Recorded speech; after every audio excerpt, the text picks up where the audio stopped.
Hey, also here is a look at the Instant Pot Duo, as you can see from the name.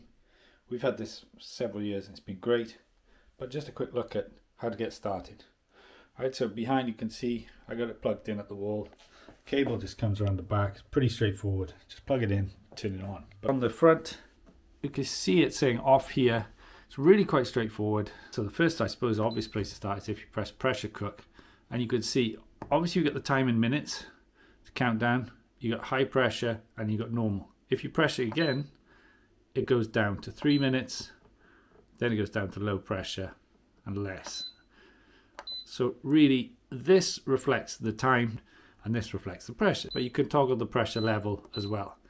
Really these times they're just suggested to help you, just to save you pressing the plus or minus to move up or down, because if you want to change them, plus or minus does that. And then pressure level, as you can see, toggles between the two. Got these settings, soup broth, but if I press it again, then it goes to a longer time, 20 minutes, 40 minutes. It just saves you pressing up and down on these plus or minus buttons to move up. And if you hold, you see it stops beeping and it goes a bit quicker.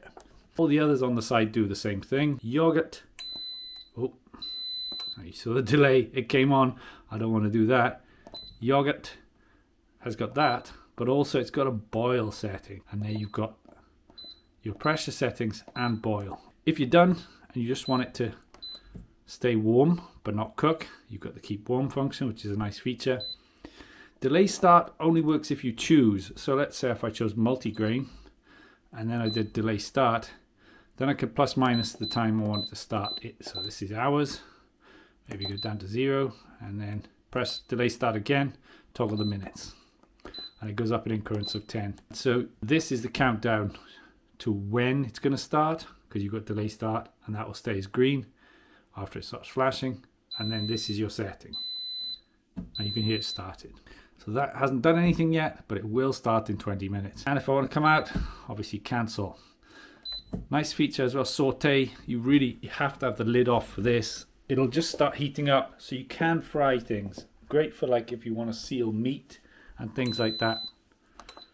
And yeah, dangerous to do that. If you leave the lid on, where you turn Sauté on, you will get a lid error problem. Don't Sauté with the lid on. And I'll show you the slow cook. Slow cook option is 3.5 hours.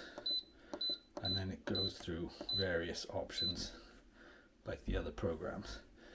Cancel out of that. Just remember, if you're going to do anything with pressure cooking, you check which one needs it, you want it to seal. And if this is on and that is raised, do not open it. Do not even tap it. Because if you, let's say, even drop something on the worktop next to it, it can set off a jet of steam coming out, and that will burn your hand or whatever part of your body. Just to release it, when it's at full pressure, you're just going to flick that valve and it will start coming out. Like if you look here, I've got this cupboard above. Ideally you want to position it so that is not going straight up into something.